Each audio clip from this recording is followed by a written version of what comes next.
In order to perform the exercises outlined in the documents, please log into the system using your assigned credentials. When you get into the system, you should be presented with LN having automatically opened. If not, please click on LN to open it. Make sure that you are in company 52. We would then advise you to open Factory Track Warehouse Mobility, which opens in a separate menu, and Factory Track Shop Floor.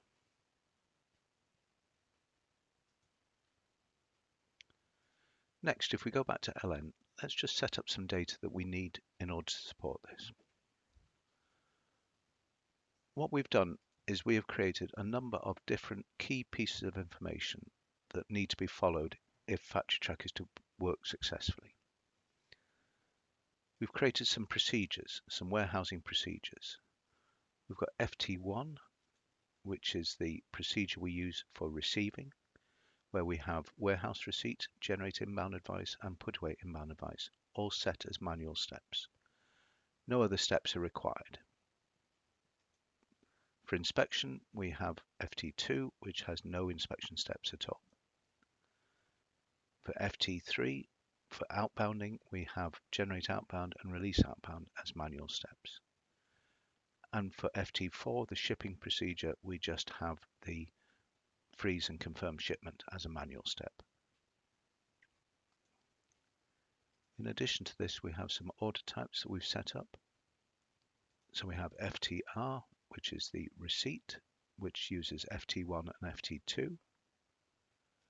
We have FTS, which is the shipment, which uses FT3 and FT4. And we have FTT, which we use for transfers, which has FT1, FT2, FT3, and FT4. These all ensure that the warehouse orders that we're going to be processing during the exercises have the correct manual steps and no surprises there. The problem with having automatic steps in this is that there can potentially be a conflict between what LN wants to do and what Factory Track wants to do. For instance, if the generate and put away an inbound advice is an automatic step, then there potentially is a conflict between what LN wants to do to generate and put it away into a default location and what Factory Track wants to do, which is to maintain an inbound advice and put it into a specific location.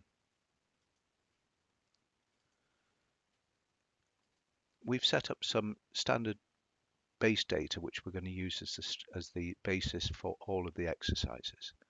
In order to make sure that your exercises don't conflict with anybody else's and that you have real true visibility, we recommend that the first thing you do is to create a couple of locations. So we've set up Techo 1 as our warehouse, which is a warehouse which doesn't have handling units or Kanban or any complications. It's a sort of simple warehouse which has multiple locations.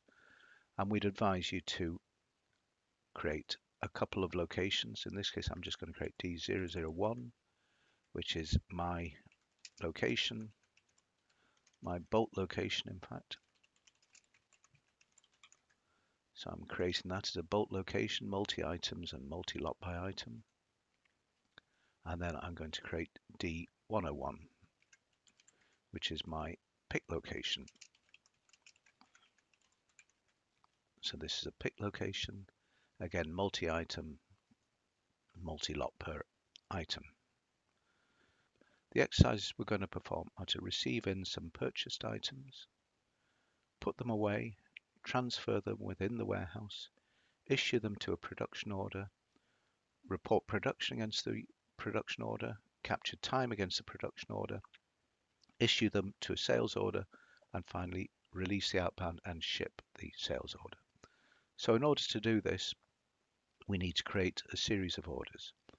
So looking at the first step, which is the purchasing of the incoming items, in order to create the purchase order, I go to the purchase order intake workbench, go to purchase orders, and enter the purchase order number that we've recommended to you to use, which is PO 000059. We open that purchase order, which as we can see is for 3 items. standard item, lock controlled item, and a serial controlled item, and we duplicate it. We give it a target purchase order of PO and copy it. Once we've copied it, we should get a purchase order number. So we note down the purchase order number that we've created, which is PO63 in this case. And we close this and approve the order. So this order should now be available for me to receive. As all receiving is done against warehouse orders, we'll just check that the warehouse order is indeed there and has the correct status, which is open. If it's not open, then we're not going to be able to receive it. So if we just have a look at the lines, then we should see that this is open, so these are ready to be received. And if we just check the status overview, we'll see that these are the steps we have. We need to do a receipt, generate the inbound advice, and put away the inbound advice. And that's the same for all three lines on the order. So if we now go to warehouse mobility, we can start doing a receipt of these items. So I'm going to go to the warehouse mobility, go to inbound transactions, and do a receipt. So we're doing a receipt. It's a purchase order. It's in Tech 01. We have a packing slip reference that really doesn't matter. And I put in the purchase order number that I'm going to receive. So this now queries the LN database to find out what lines need to be received against that order. And I can see I've got 100 of FTP01, 100 of FTP02, and 3 FTP03s. So doing these in sequence, I'll receive the first one. I'll say I have received all 100. I'll check that the received quantity is pre-filled with 100 and go ahead and do the receipt. And now it will come back and give me a receipt number, which is receipt number 202. So this has performed the receipt in LN terms. It then says I've got 2 lines to receive against that order. I'm going to go ahead and receive those as well.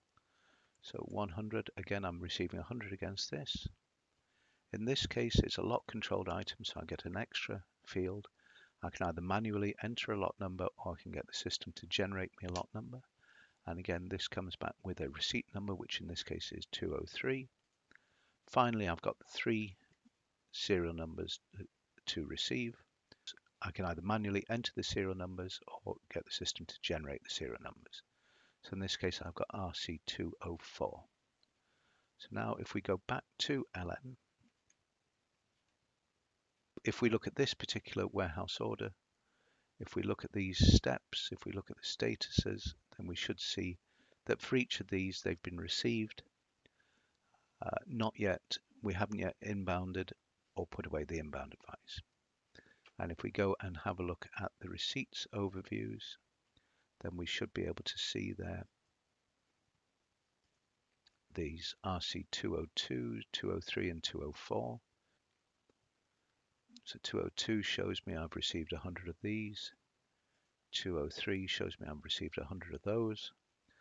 And 204 shows me I've received 3 different serial numbers.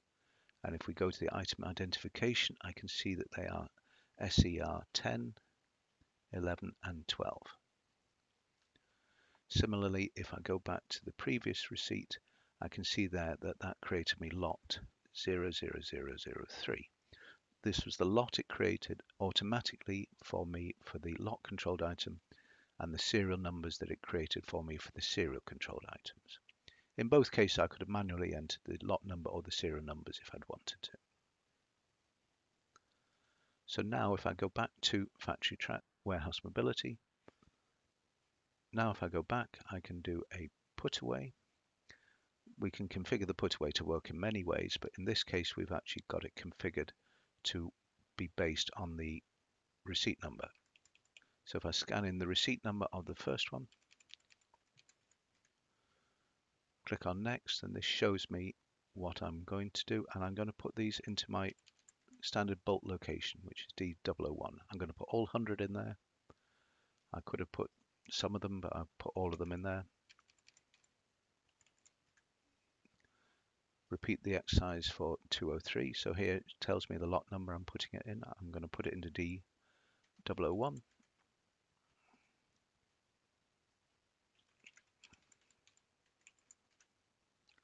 Finally, I have my serial controlled item. So I'm going to say, right, I'm going to put this one in here, and the serial number, I'm scanning in the serial numbers, but so serial number 10.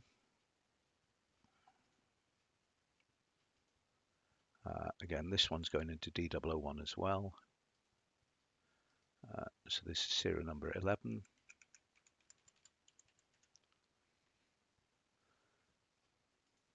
And finally, I have serial number 12.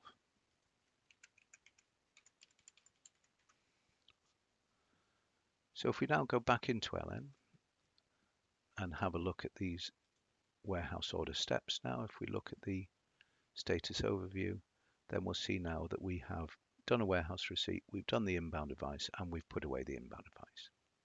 So these items have been totally put away. If we go and have a look at the inventory reporting, if we look for inventory position, go to stop point inventory and search by warehouse and location. So if I go in here and say I just want to see what I have in D001, then I can see there that I have got 100 of FTP01. I've got 100 of FTP02, which is actually lot 003, and I've got 3 of FTP03. And again, if I go and have a look at these serials and warehouses, I'll see that these are serials 10, 11, and 12. So that has completed the receiving and put away of those particular items. We could have combined them together and done a receipt and a put away as one step. This is a parameter option. Or we could have printed labels either at the receiving or at the put away stages. Or we could have initiated what we call cross-docking, where these items, as soon as they're received, if there's a hot requirement for them in that particular warehouse, they can automatically be outbounded to that particular requirement. These are all options that are configurable at the transaction parameter level.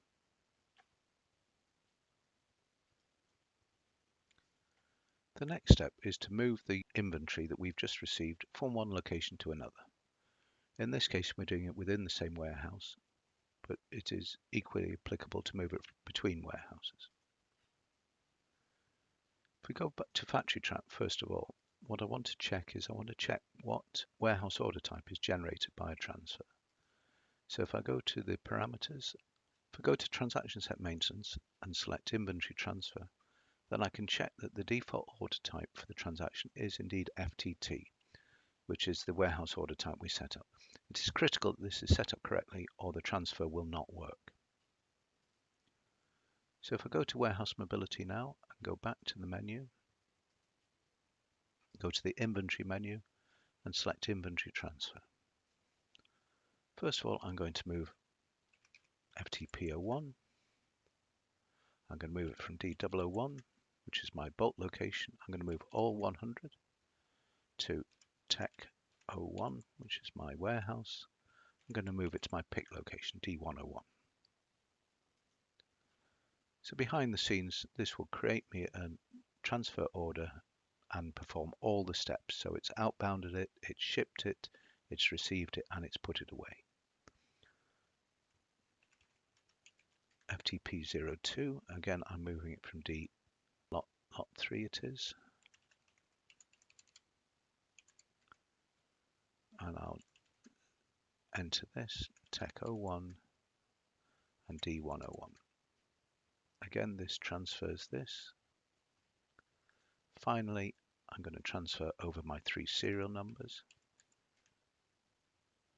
I'm going to leave the serial number blank because I'm going to just transfer all 3 of them.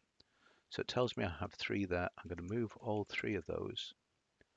I'm going to move into D101, and because I'm moving all of them, then when it comes to the serial screen, it gives me the option, do I just want to move them all? Which just makes it easier. Otherwise, I would have to scan in the individual serial numbers. So then if I go back to LN, and have a look at the stock point inventory now, then I'll see in D001 I've got 0 inventory. But if I look in D101, I've got my 100 FTP01s, I've got my 100 FTP02s, and I've got my 3 FTP03s. So far we've seen how we've received the items, we've put them away, we've moved them within the warehouse. The next step is to convert the FTP items to FTM items by means of production orders. So we've got to create 3 production orders, one to make an FTM01, one to make an FTM02, and one to make an FTM03. Each of these are normal items, lot controlled items, and serial controlled items. And each of them have the respective component in their bill of material. So the next thing I need to do is to go back here, and I'm going to go to manufacturing. So I'm going to select the production order I've been given, which is PRO 123432, which is my production order for FTM01, and I'm going to duplicate it. So I'll just duplicate it.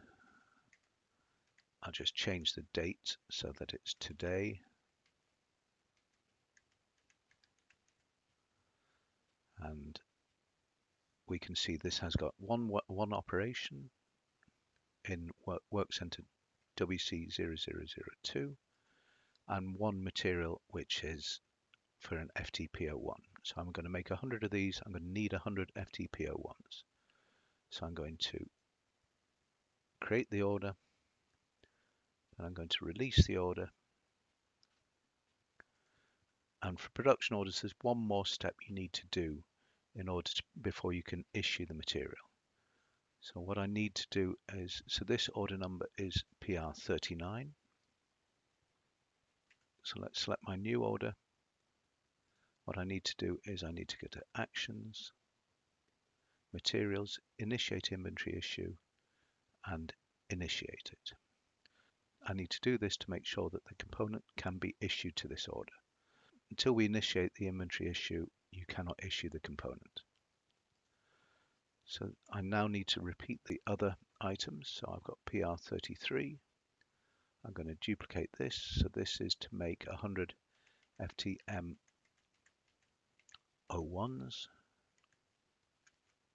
So again, this has a single operation in WC2. In this case, it requires an FTP02. So again, I save the order, I release it.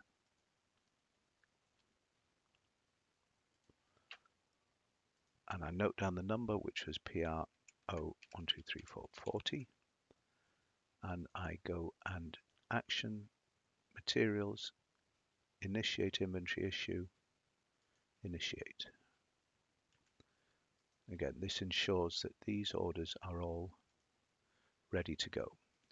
So the final one is PR34, which is the order for this serial numbered item.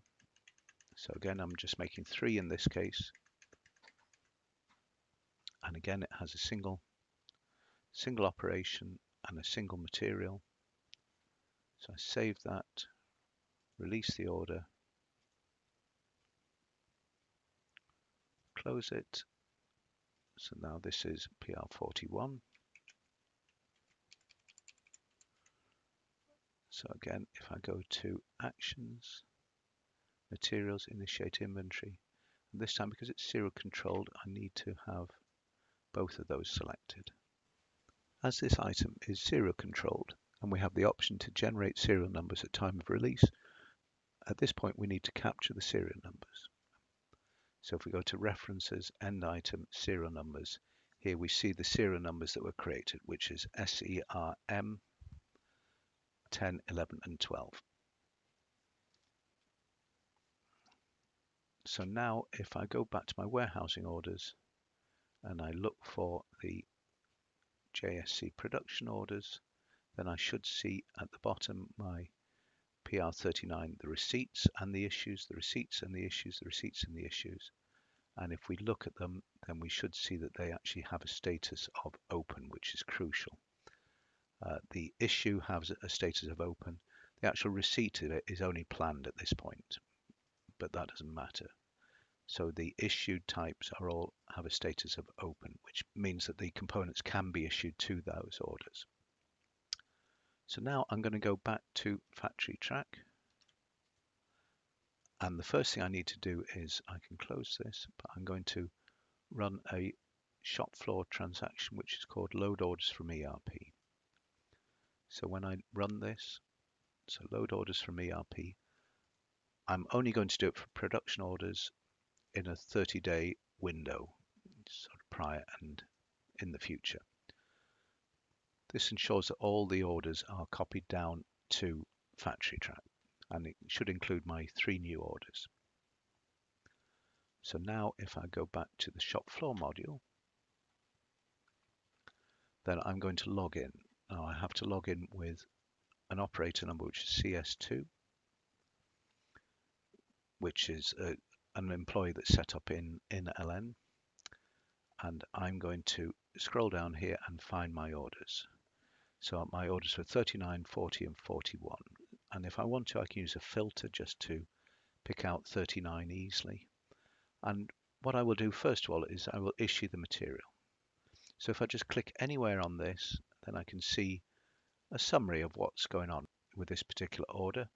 And if I go to materials, then I can see that we have got to issue 100 of FTPO1s. So I'm going to go ahead and do that from here.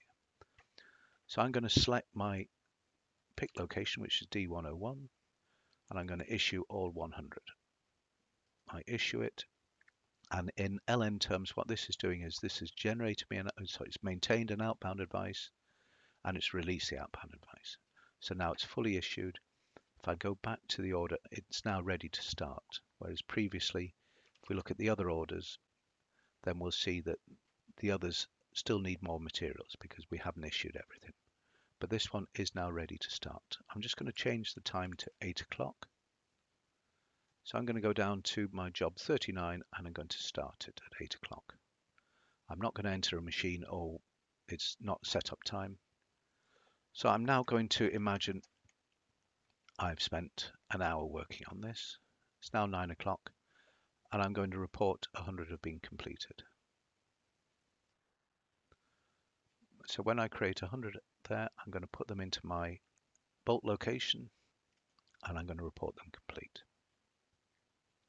So this is just saying that I am, because this is the final operation, it's actually not only reporting the final operation, it's reporting the inventory. So it's created that, and I'm now going to stop working on that job and I'm going to call the operation complete because I finished it and stop it. So now I'll repeat the exercise for the other 2 items. So if you see number 39 has now dropped off there because it's complete. So again for job 40, which is the lock controlled item, I'm going to issue my lock controlled item. I'm going to issue it from D101. There's my lot number, lot 3. I'm going to issue all 100 and I'm issuing it. So again, this is creating an outbound advice and releasing it. And if I go back and go down to PR40, so now it's 9 o'clock, I'm going to start this job. Again, I'm not using a machine and it's not setup time. And I'll change the time to 10 o'clock and I'll stop it. Again, I'll report the 100 complete. I'm going to put them into D001. It's automatically generated me a lot number of the order number, but that can be configured differently if you wish. So again, this is now completed this order. So again, I'm going to call the operation complete at 10 o'clock and stop it. So now that's completed those first 2 orders. So again, the only order now that is left for me is this one, the PR41. And again, this is the serial controlled item. So I'm going to issue my serial numbers to it. And again, I'm going to go from D101. I'm going to issue 3. I can actually just say all serials. Those are the only 3 serial numbers there. Or I could manually enter them. So I'll just click on the all serials because that's the easiest option to that order. So now again, this is fully issued. So if I go down there, I can see that, so it's this one here. Again, I'm going to start it at 10 o'clock. Again, let me just move the time on to 11 o'clock. If necessary, we can also do the serial matching. So we can say for the serial matching for serial number 10, then we were using FTP03, and the serial number was SCR-0010. So this is performing the as-built, capturing the as-built information if you wish to do that. So we can do this for all three of my FTP03. Serial number is SCR-0011. Done. And finally, for the third one, so this is saying that when we built this particular serial number, then this is the serial number of the component that we used to build it. We finally go to report the quantity. We say we've accepted 3. We're putting them into location D001. And because it's serial controlled, it says what serial numbers are they. So we need to know, we need to scan in the serial numbers that we're actually receiving at this time, which is SERM 10, 11 and 12. When we've scanned in the 3, then that goes ahead and reports production for those 3 serial numbers. So again, they're all done. So now I'm going to stop the job, call the operation complete, and stop it. So that has completed the shop floor side of things. So if we go back to LN and have a look at this order, for instance, if we look at the report orders completed, we'll see that it has had 3 have been reported on last operation, delivered, and this order status is completed. And if we look at the serial numbers, we'll see that they are all received in the warehouse. And again, if we look at the as-built components, we'll see that we've captured the as-built component information. So this has completed these 3 production orders. And now if I go back to my stock point inventory and have a look, if I look in D001, then I should have my 3 serial numbers, which are SERM 10, 11 and 12. And I should have my 100 of this lot number, and then I should have my 100 of the first item. So that has completed the receiving, the put away, the transfer, the issue, and the reporting production of those items. So we've converted the FTP01 to an FTM01 and so on. So now the final step is to have a sales order. So if we go to the sales orders, go to sales order intake workbench, then we'll select the order number that we have been recommended to use as our starting point, SO16. So we select that, open it up, duplicate it, and copy. Note down the number, which is going to be SO18, and close it. Next, we need to approve the order.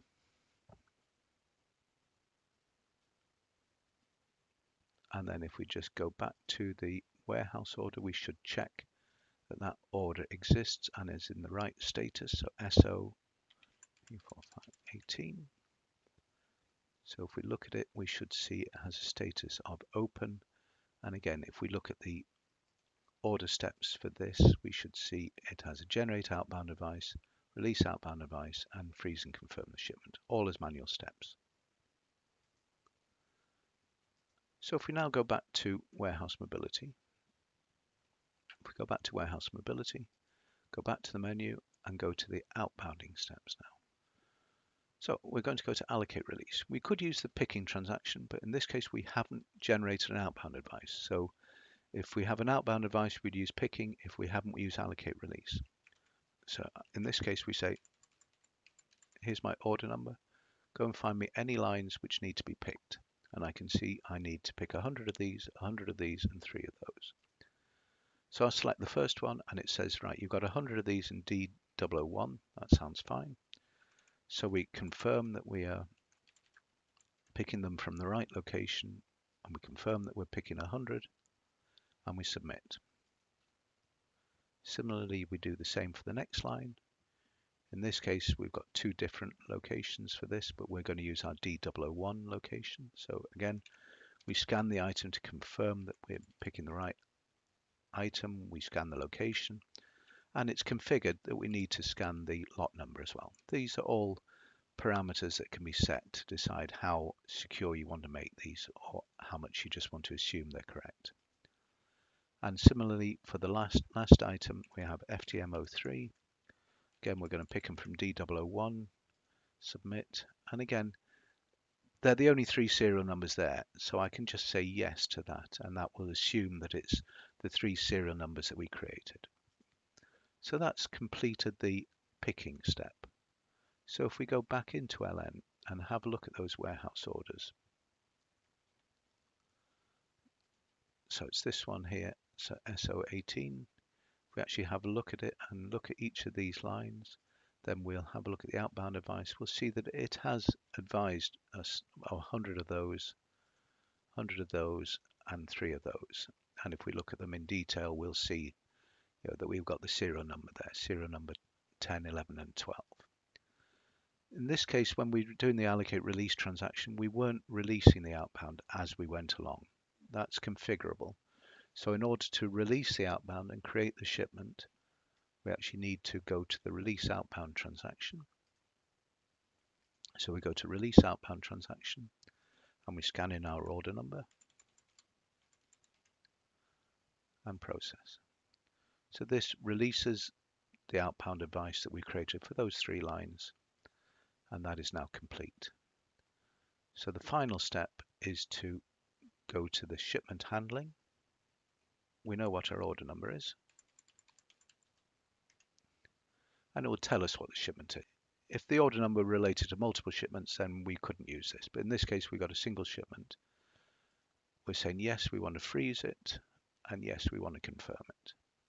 So this is confirming shipment OS28, and that is now complete.